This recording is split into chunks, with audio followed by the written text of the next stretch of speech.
राम राम सभी भाइयों को। आप सुन रहे हैं श्रीमद् भगवद गीता ऑडियो में, पूरा हिंदी और आराम से, हमारे उत्तर प्रदेश के शुद्ध देसी भाषा में। अभी तक आपने अध्याय 6 तक के सारे श्लोकों का ध्यान किया है। अब अध्याय 7 आरंभ हो रहा है। इसके पश्चात श्री कृष्ण भगवान बोले, हे पार्थ, अनन्य प्रेम से मुझ में आसक्त चित्त तथा अनन्य भाव से मेरे परायण होकर योग में लगा हुआ तू जिस प्रकार से संपूर्ण विभूति, बल, ऐश्वर्य आदि गुणों से युक्त सबके आत्मा रूप मुझको संशय रहित जानेगा, उसको सुन। विज्ञान सहित ज्ञान का वर्णन करने के लिए, भगवान की प्राप्ति और उसकी प्रशंसा के लिए अब आगे सुनिए अध्याय 7 का श्लोक 2। मैं तेरे लिए इस विज्ञान सहित तत्व ज्ञान को संपूर्णतया कहूँगा, जिसको जानकर संसार में फिर और कुछ भी जानने योग्य शेष नहीं रह जाता। हजारों मनुष्यों में कोई एक मेरी प्राप्ति के लिए प्रयत्न करता है, और उन यत्न करने वाले योनियों में भी कोई एक मेरे परायण होकर मुझको तत्व से अर्थात यथार्थ रूप से जानता है। परंतु हे अर्जुन, पृथ्वी, जल, अग्नि, वायु, आकाश, मन, बुद्धि और अहंकार भी इस प्रकार यह 8 प्रकार से विभाजित मेरी प्रकृति है। यह 8 प्रकार से भेदों वाली तो अपरा अर्थात मेरी जड़ प्रकृति है। अपरा अर्थात मेरी जड़ प्रकृति है। और हे महाबाहो, इससे दूसरों को, जिससे यह संपूर्ण जगत धारण किया जाता है, मेरी जीव रूप का परा अर्थात चेतन प्रकृति जान। और हे अर्जुन, ऐसा समझ कि संपूर्ण भूत इन दोनों प्रकृतियों से ही उत्पन्न होने वाले हैं, और मैं संपूर्ण जगत का प्रभाव तथा प्रलय हूँ, अर्थात संपूर्ण जगत का मूल कारण हूँ। इसलिए हे धनंजय, मुझसे भिन्न दूसरा कोई भी परम कारण नहीं है। यह संपूर्ण जगत सूत्रों के मणि योग के सदृश मुझ में ग्रथा हुआ है। कैसे? हे अर्जुन, मैं जल में रस हूँ, चंद्रमा और सूर्य में प्रकाश हूँ, संपूर्ण वेदों में ओंकार हूँ, आकाश में शब्द और पुरुषों में पुरुषत्व हूँ, पृथ्वी में पवित्र गंध और अग्नि में तेज हूँ, तथा संपूर्ण भूतों में उनका जीवन हूँ, और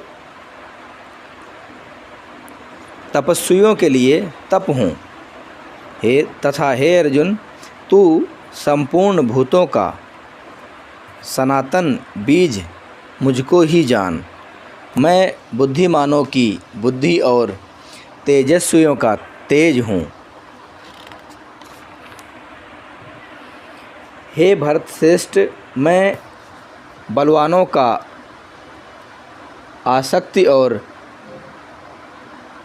कामनाओं से रहित बल अर्थात सामर्थ्य हूँ और सब भूतों में धर्म अनुकूल अर्थात शास्त्रों के अनुकूल काम हूँ तथा और भी जो सत्वगुण से उत्पन्न होने वाले भाव हैं और जो रजोगुण से तथा तमोगुण से होने वाले भाव हैं, उन सब को तू मुझसे ही होने वाले ऐसा जान, परंतु वास्तव में उनमें मैं और वे मुझ में नहीं हैं। अब इससे एक चीज़ तो कंसेप्ट क्लियर हो गया कि जो गीता का ज्ञान दे रहे हैं वे दूसरे हैं, और जो तीनों गुणों से ऊपर रहने के लिए खुद को बता रहे हैं, फिर से एक बार पढ़ लेता हूँ, कंफर्म हो जाएगा। और भी जो सतोगुण से उत्पन्न होने वाले भाव हैं और जो रजोगुण से तथा तमोगुण से होने वाले भाव हैं, उन सबको तू मुझसे ही होने वाले हैं ऐसा जान, परंतु वास्तव में उनमें मैं और वे मुझ में नहीं हैं। इससे पूरा कंसेप्ट क्लियर हो जाता है कि जो लोग ये मानते हैं कि श्रीमद् भगवद गीता का ज्ञान भगवान कृष्ण ने बोला है, वो बात पूरी तरह से झूठ है, गलत है, निराधार और मिथ्या है। क्योंकि भगवान श्री कृष्ण बोल भी रहे हैं, और वो कैसे बोल देंगे कि इन तीनों गुणों का अलग कार्य है, मेरा अलग कार्य है। तो जो अलग है वही बोल रहा है। यूँ समझो जैसे कि एक दूसरे के शरीर में कोई न कोई प्रवेश करके बोलता है, उसी प्रकार से भगवान श्री कृष्ण के शरीर में काल भगवान निरंजन क्षर पुरुष स्वयं 1000 भुजा वाले भगवान, क्योंकि इन देवताओं के पास 4 भुजाएं ही हैं और 1000 हाथ खाली काल निरंजन ज्योत निरंजन के पास में है, बाकी किसी के पास नहीं है। अब आगे अध्याय 7 का श्लोक 13। पुणों के कार्य रूप सात्विक, राजस और तामस, इन तीनों प्रकार के भाव से यह सारा संसार प्राणी समुदाय मोहित हो रहा है। इसलिए इन तीनों गुणों से परे मुझ अविनाशी को नहीं जानता, क्योंकि यह अलौकिक अर्थात अति अद्वितीय रूप अद्वितीय त्रिगुणमयी मेरी माया बड़ी दुस्तर है।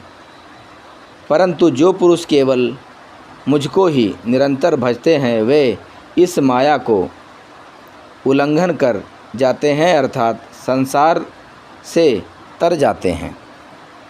मेरी माया मिन प्राकृतिक देवी अर्थात दुर्गा को इन्होंने अपनी पत्नी सिद्ध किया है।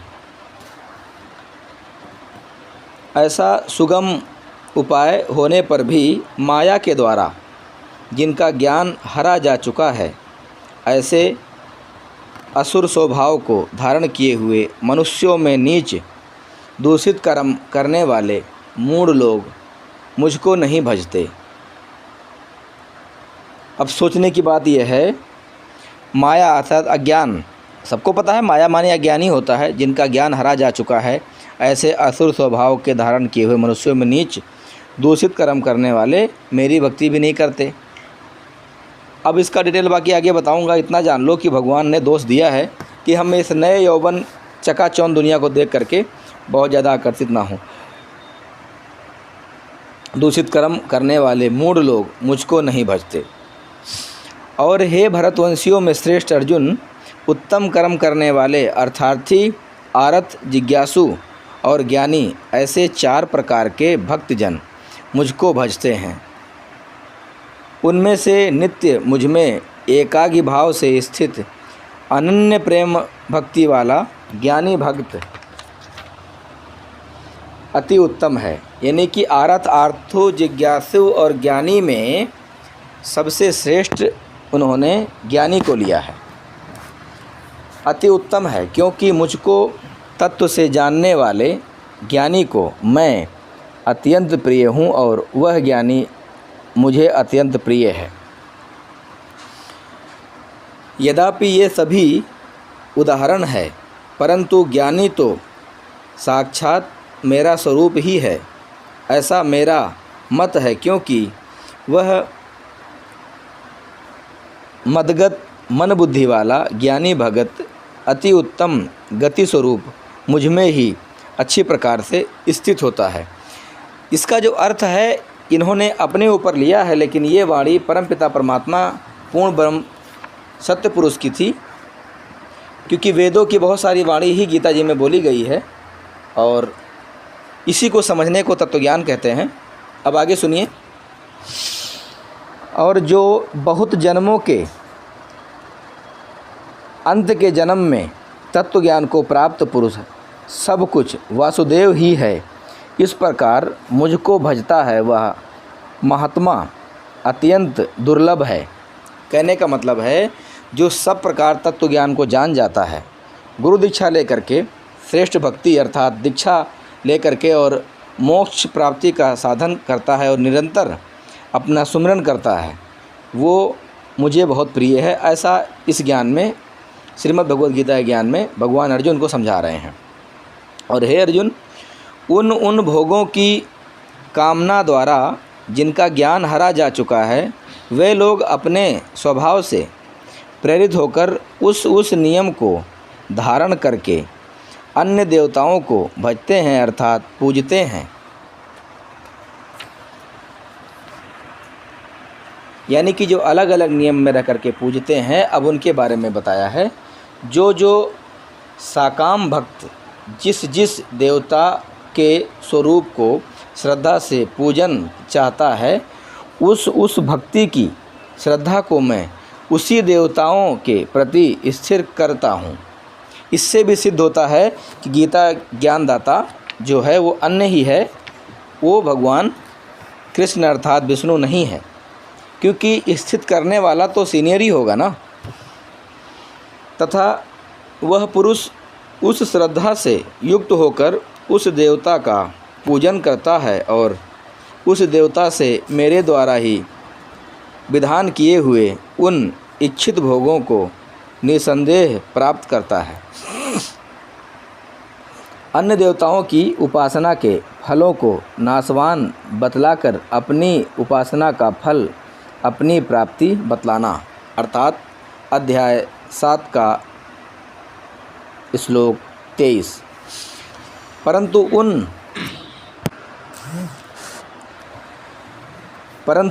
उन अल्प बुद्धि वालों का वह फल नाशवान है तथा वे देवताओं को पूजने वाले देवताओं को प्राप्त होते हैं और मेरा भक्त चाहे जैसे ही भजे, अंत में वे मुझको ही प्राप्त होते हैं।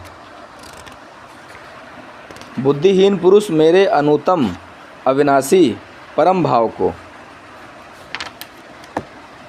ना जानते हुए मन इंद्रियों से परे मनुष्य की भांति जन्म कर व्यक्ति भाव को प्राप्त हुआ मानते हैं।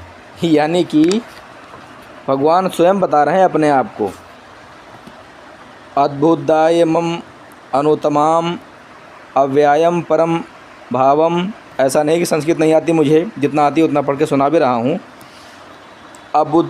अबुद्धाय यानी कि बुद्धिहीन पुरुष, मम माने मेरे, अनुत्तमाम माने अनुत्तम, अविनाशी परम भाव को, यानी कि जो भगवान का वो रूप आप देख रहे हो वहाँ पर, वो अनुत्तम है, किसी मतलब का नहीं है। और उसको ना जानकर जो व्यक्ति भाव को प्राप्त हुआ मानते हैं तथा अपनी योग माया से छिपा हुआ मैं सबके प्रत्यक्ष नहीं होता, इसलिए यह अज्ञानी जन समुदाय मुझ जन्म रहित अविनाशी परमेश्वर को नहीं जानता, अर्थात मुझको जन्मने मरने वाला समझता है। क्योंकि आप सब जानते हो कि भगवान या जो भी धरती पर आए सब जीव कर मर के चले गए, लेकिन वो हजार भुजा वाला भगवान की मृत्यु यहाँ नहीं होती है, लेकिन उसकी भी उम्र बहुत लंबी है। मैंने युगों की आयु काउंटिंग का एक वीडियो हो सकता है जल्दी ही रिलीज हो जाए 1-2 दिन में, और उसको देखिएगा आप सब। मैंने उसमें युगों की गिनती कर रखी है, कितने साल का किसका आयु है आगे। और हे अर्जुन, पूर्व में व्यतीत हुए और वर्तमान में स्थित तथा आगे होने वाले सब भूतों को मैं जानता हूँ, परंतु मुझको कोई भी श्रद्धा भक्ति रहित पुरुष नहीं जानता। यानी कि जो इस प्रकार की भक्ति भगवान ने बताया है वो भक्ति करने वाला भी नहीं जानता इनको, क्योंकि इसके लिए तो उसके ऊपर का ही ज्ञान चाहिए होगा। अने आप अपने को ना जानने के हेतु का कथन, क्योंकि हे भरतवंशी अर्जुन, संसार में इच्छा और द्वेष से उत्पन्न दुख, सुख दुख, द्वंद्व रूप मोह से संपूर्ण प्राणी अत्यंत अज्ञानता को प्राप्त होते हैं, परंतु निष्काम भाव से श्रेष्ठ कर्मों का आचरण करने वाले जिन पुरुषों का पाप नष्ट हो गया है वे राग द्वेष जनित द्वंद्व रूप मोह से मुक्त दृढ़ निश्चयी भक्त मुझको सब प्रकार से भजते हैं, और जो मेरे कारण मेरे शरण होकर जरा और मरण से छूटने के लिए यत्न करते हैं, वे पुरुष उस ब्रह्म को, संपूर्ण अध्यात्म को तथा संपूर्ण कर्मों को जानते हैं। कौन से वाले? कि जो इस गीता ज्ञान से भी अलग जानने वाला होगा, उसको तत्वदर्शी संत बताया है। आगे सुनिएगा। और जो पुरुष अधिभूत और अधिदैव के सहित तथा अधियज्ञ के सहित सबका आत्मा रूप मुझे अंतकाल में भी जानते हैं, वे युक्ति चित्त वाले पुरुष मुझे ही जानते हैं, अर्थात प्राप्त होते हैं। यानी कि जो उन्होंने बताया है कि मेरा तो एक ओम नाम है, अर्थात मैं इस प्रकार से भक्ति देता हूँ और देवताओं को पूजने वाला देवताओं को प्राप्त होगा, पितरों को पूजने वाला पितर को प्राप्त होगा। इस प्रकार जो भक्ति करने वाले हैं वे सब मुझ में ही प्राप्त होंगे, लेकिन जो उस पूर्ण परमात्मा परम अक्षर ब्रह्म है उसकी प्राप्ति वाला, उसको जानने वाला, वो उसके रास्ता ही अलग है, उसकी भक्ति विधि अलग होगी। अर्थात जिसको ज्ञानी संज्ञा दिया है, आर्थी, आरत, जिज्ञासु और ज्ञानी, तो उनमें से जो ज्ञानी पुरुष है उसके बारे में भगवान ने बताया है कि ये इस प्रकार से ज्ञानी पुरुष जो होगा वो इससे भी आगे निकल जाएगा।